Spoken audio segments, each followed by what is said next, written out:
Kia ora guys, it's Samantha.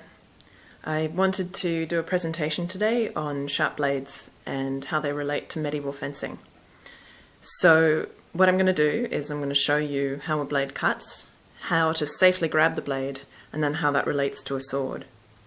For the presentation I have a selection of blades, including a hapless orange, which we will be testing on.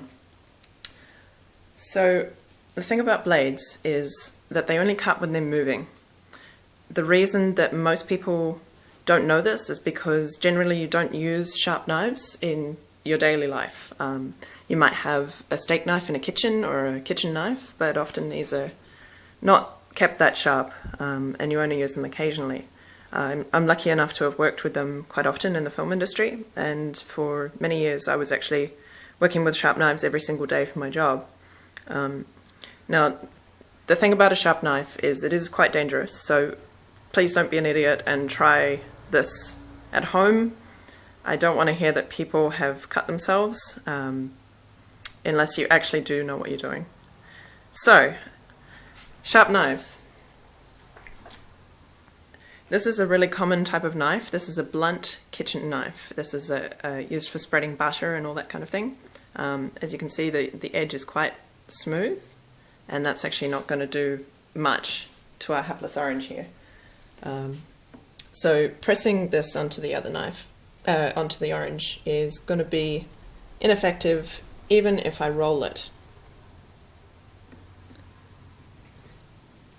So you're not going to choose this to cut a steak, for example.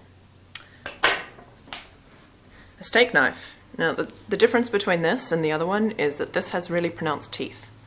It has these little ridges that are going to bite into something, and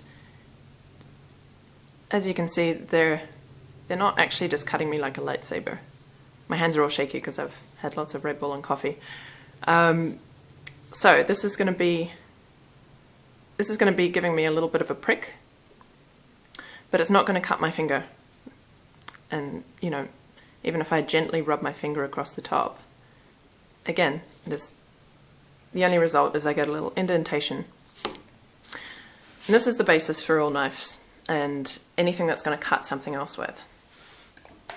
A larger version of the kitchen knife is this, which is used for cutting wood. Very, very sharp teeth. I can feel the little bite from each of them. And this thing again is not going to laser off my hand if I press into it. As you can see, I've got quite a lot of pressure on there. It's going to leave me some nice little dents, but it's not going to cut me unless it's moving. Now this is designed to cut wood, which is much harder than me and my skin. So in theory, I shouldn't be able to grab it, right? Wrong. I'm totally fine and comfortable picking this up with my hand. I've got quite a firm grip here. I'm not allowing it to slip around in my fingers, otherwise I will get cut because it'll slide. And I don't really want to, but if I hit something with this, the impact will go into the thing I'm hitting, and I don't want to because these teeth are quite pointed and they're actually causing me a bit of discomfort in my hand. But if I hit something, look, magic, I'm not bleeding. So are these things actually sharp? The answer is yes, they are very, very sharp. These giant teeth are going to rip through anything I put into them. But the point is you have to be moving. So coming back to our hapless orange, if I just gently run that across the surface, the skin is going to get shredded right up. And the reason is the friction. So this orange has skin quite a lot like mine. It's a little older and wrinklier, and it has quite a lot of give in it, so it's not actually a hard surface, which means it's even harder to cut because it's moving all over the place. But the woodcutter had no trouble there. So let's scale it back down because this has huge teeth. We'll take it back to something more like a sword, which is this lovely kitchen knife, which is sharpened beautifully by my friend who is a blacksmith, and he managed to get a very fine edge on this thing. So this is going to do some serious damage to anything that it cuts. We'll go back to our hapless orange to show that it's sharp. There we go. And the reason I had some trouble there was because the surface is quite smooth and I wasn't really going at it well, because I'm trying to hold the camera, etc. But as you can see, there's a huge gap, big beautiful gash in the orange, and this is a sharp blade. Now I'm going to show that I'm not afraid to hold this blade carefully. I'm just going to throw it around. I'm going to pick it up. Look, again, magic. I can hold it without any fear of cutting myself. Now I just have to hold it firmly and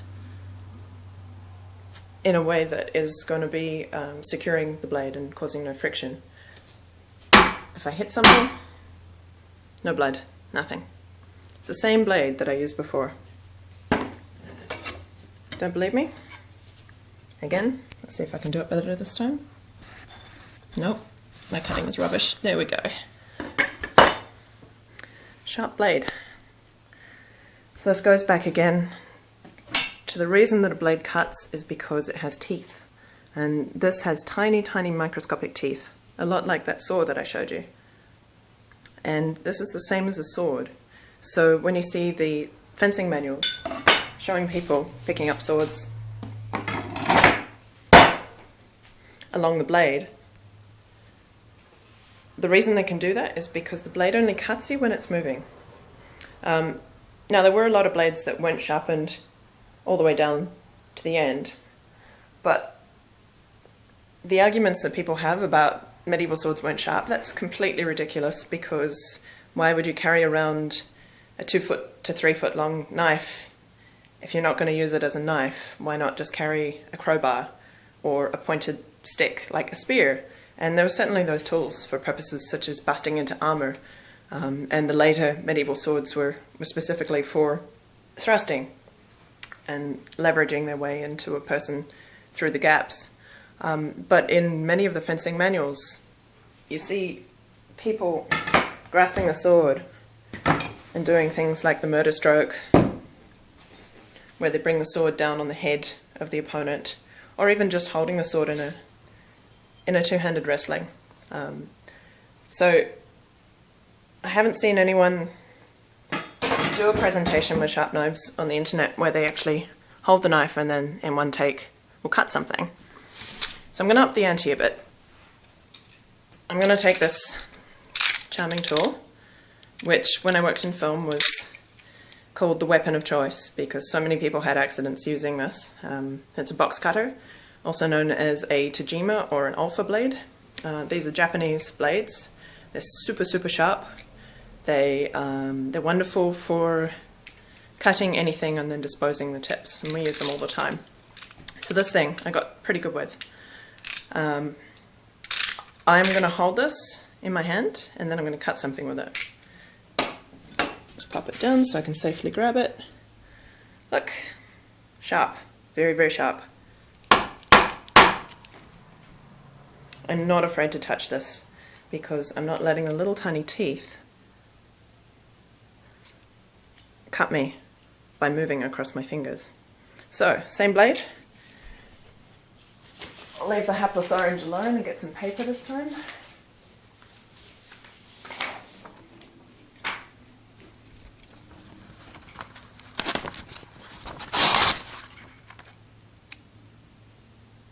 So these are sharp. I'm now going to take some fresh blades out the box. Again, please, I don't want to hear that you guys have been idiots and tried this if you don't know what you're doing.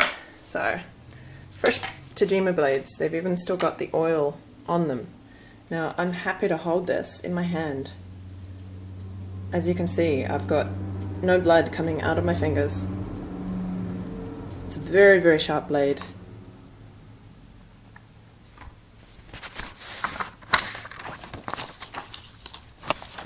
I wish I had a hands-free.